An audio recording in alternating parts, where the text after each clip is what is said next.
Students, घरेलू हिंसा के अंतिम भाग यानी 6th पार्ट में अपन पारिवारिक हिंसा के कारण that is domestic causes for domestic violence अपन इस भाग में पढ़ेंगे। हम यह उन कारणों का उल्लेख करेंगे जो पारिवारिक हिंसा को प्रेरित करते हैं, जिसमें फर्स्ट देखेंगे अपन पुरुष प्रधानता यानी मेल डोमिनेशन। भारत में ही नहीं परंतु विश्व के लगभग सभी समाजों में पुरुषों की प्रधानता पाई जाती है। वह शक्ति का प्रतीक माना जाता है। पुरुष अपनी श्रेष्ठता, शक्ति एवं पुरुषत्व को स्थापित एवं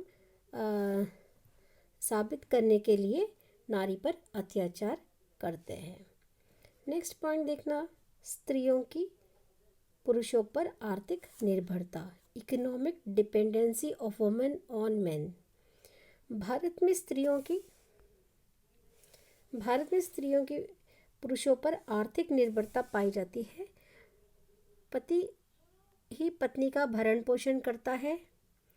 ऐसी स्थिति में उसे पति के अत्याचार सहना पड़ता है। यदि उसे पति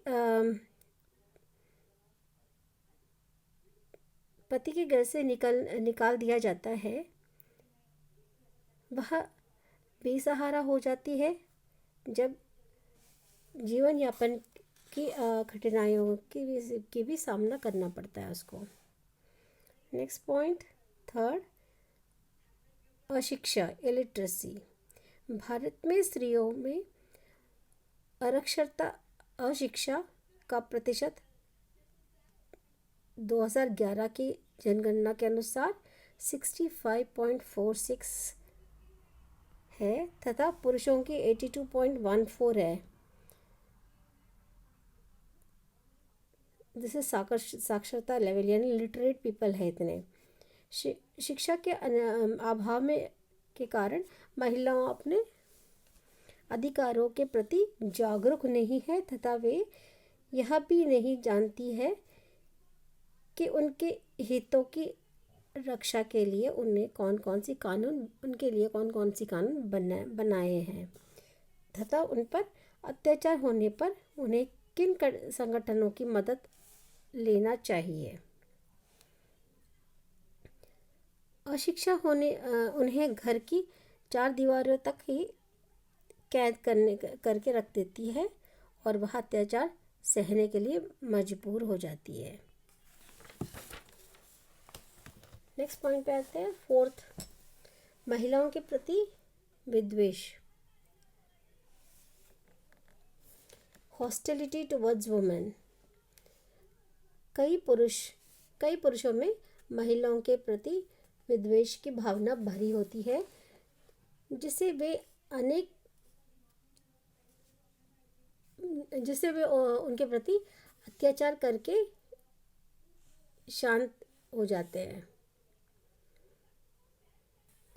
जिन लोगों को अपने भूतकाल में किसी स्त्री ने तंग किया हो या जिनका प्रेम असफल हो गया हो, वह संपूर्ण नारी जगत के प्रति बदलाव की भावना से प्रेरित होकर कार्य करते हैं। उसके मन में स्त्रियों के प्रति घृणा एवं ईर्ष्या इतनी गहराई से बैठ जाती है कि उनके जीवन का उद्देश्य ही नारी उत्पीड़न हो जाता है और वह नारी को अपमानित करने में ही अपना सुख ढूंढ लेता है। 5th पॉइंट देखना, सामाजिक कुप्रथाएं, इवल सोशल ट्रेडिशंस।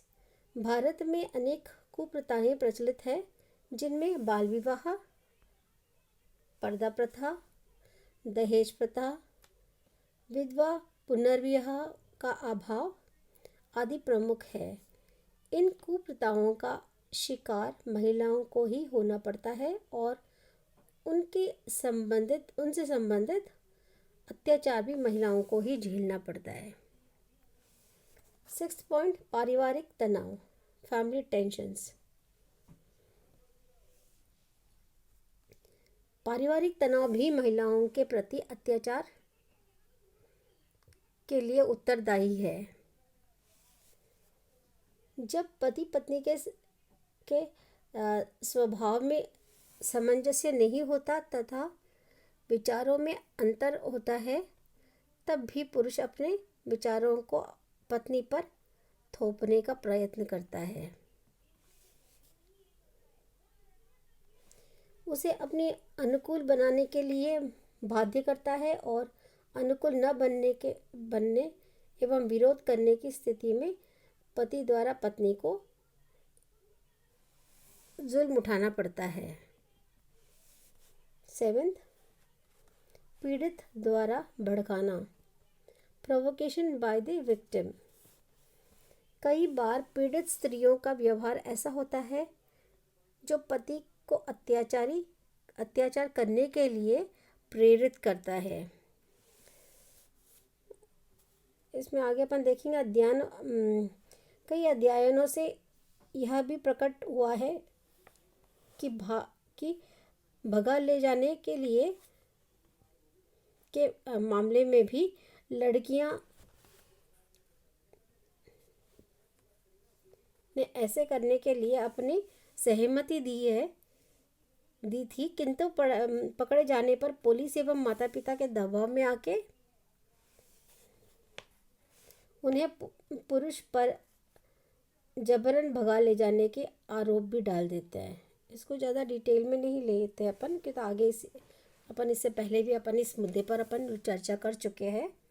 8, नशा करना, इंटॉक्सिकेशन। वे पुरुष जो शराब पीते हैं या अन्य प्रकार के नशा करते हैं, नशे के दौरान भी पारिवारिक हिंसा एवं अत्याचार करते हैं। बलात्कार के कई मामलों में यह पाया गया है कि बलात्कारी नशे में धूर्तता। ऐसे भी देखा गया है कि कई बार व्यक्ति अपराध करने के लिए साहस जुटाने के लिए भी शराब का सेवन करता है। लास्ट पॉइंट देखिए इसमें, अपराधी के प्रति निष्क्रियता, पैसिवनेस टुवर्ड्स क्रिमिनल। कई बार अपराध के शिकार महिलाएं अपने प्रति किए गए अपराध को बर्दाश्त करती रहती है और वे पुलिस या न्यायालय की शरण में जाना या अन्य लोगों से मदद लेने का प्रयास नहीं करती है।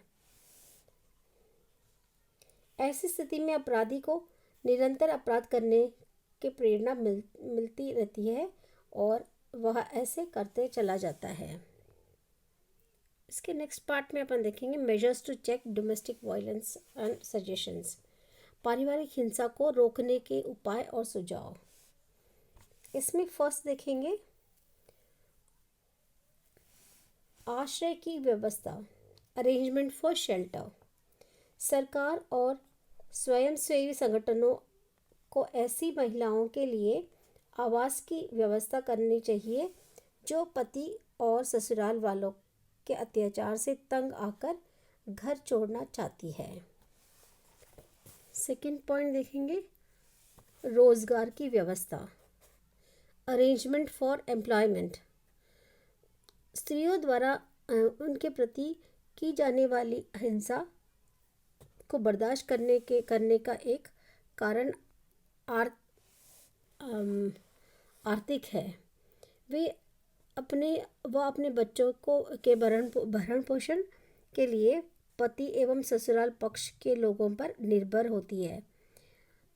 यदि ऐसी महिलाओं के लिए रोजगार एवं नौकरी की व्यवस्था की जाए, उन्हें छोटे मोटे व्यवसाय करने के लिए ऋण की सुविधाएं उपलब्ध कराई जाए और परामर्श के लिए सुविधा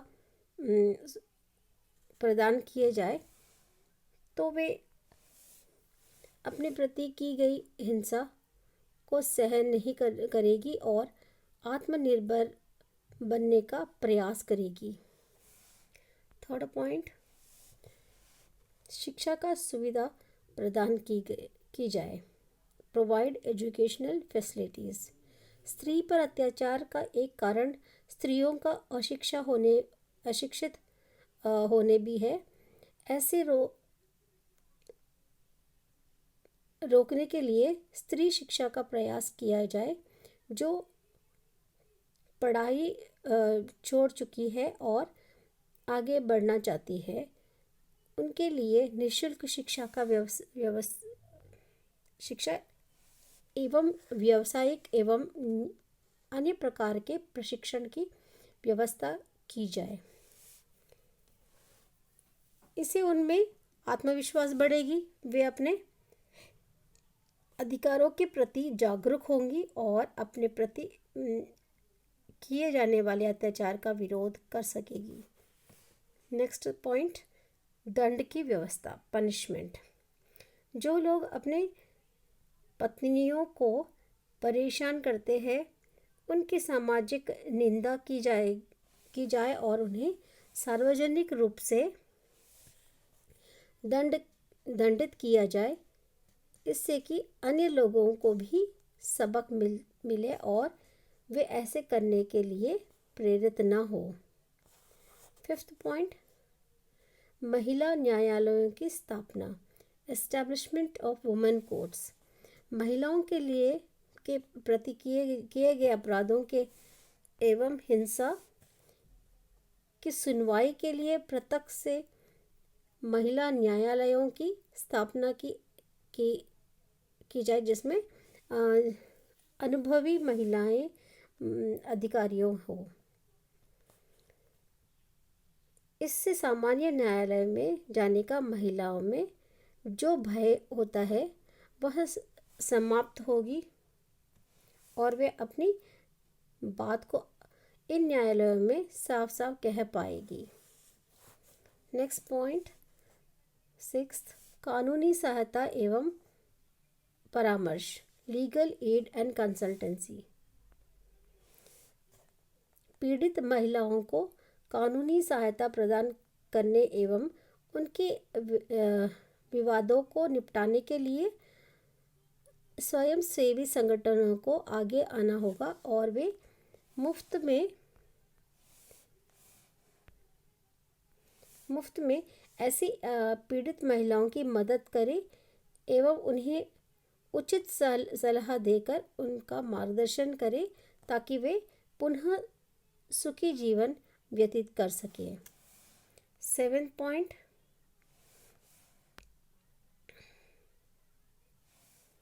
महिला संगठनों का निर्माण, फॉर्मेशन ऑफ वुमेन ऑर्गेनाइजेशंस। पीड़ित महिलाओं को अत्याचारों से मुक्ति दिलाने, उन्हें कानूनी एवं आर्थिक मदद देने, उन्हें नैतिक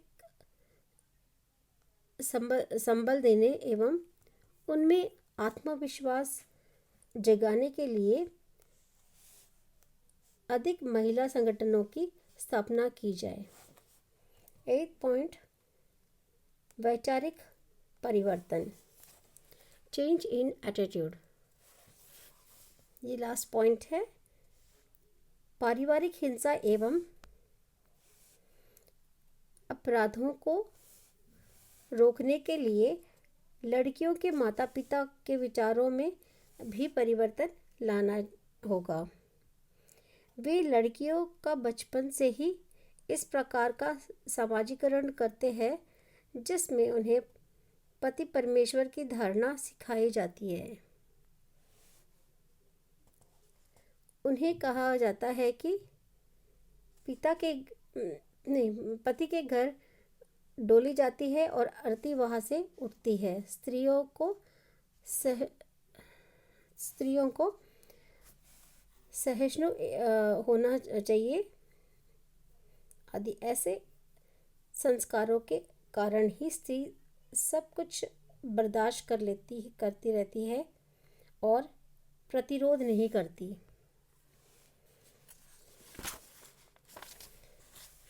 दूसरी ओर महिलाओं को भी निष्क्रिय रूप से अत्याचार नहीं सहना चाहिए। वे अपने दम एवं दमन एवं शोषण के प्रति जागरूक हो, उसका विरोध करें। न्यायालय, कानून एवं अपने परिजनों से मदद मांगे। उनके द्वारा अत्याचार सहने का प्रभाव उनके बच्चों पर भी पड़ता है।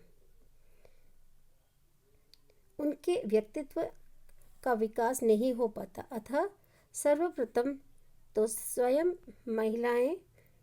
महिलाओं को ही उठना होगा, जगना होगा, विरोध प्रकट करना होगा, तभी वे संकट की स्थिति से मुक्ति हो पाएगी। मैं ये चैप्टर यहाँ पे जो लास्ट पॉइंट कहना चाहती हूँ, यहाँ पे एक संपत्ति संबंधी बात रह गई अपनी। संपत्ति संबंधी कारणों से भी परिवार के सदस्य में कभी कभी हिंसा देखने को मिलता है। भाई भाई की हत्या कर देता है। परिवार के सदस्यों में बढ़ती हुई ईर्ष्या, द्वेष तथा मनमुटाव भी पारिवारिक हिंसा के लिए उत्तरदायी है। पारिवारिक हिंसा को रोकने या कम करने के लिए यह आवश्यक है कि पारिवारिक जीवन को सुखी बनाने की दृष्टि से विशेष प्रयास किया जाए। इनमें भौतिक इच्छाओं पर अंकुश लगाना आवश्यक है। पारिवारिक हिंसा को रोकने के लिए दहेज जैसी सामाजिक समस्या को भी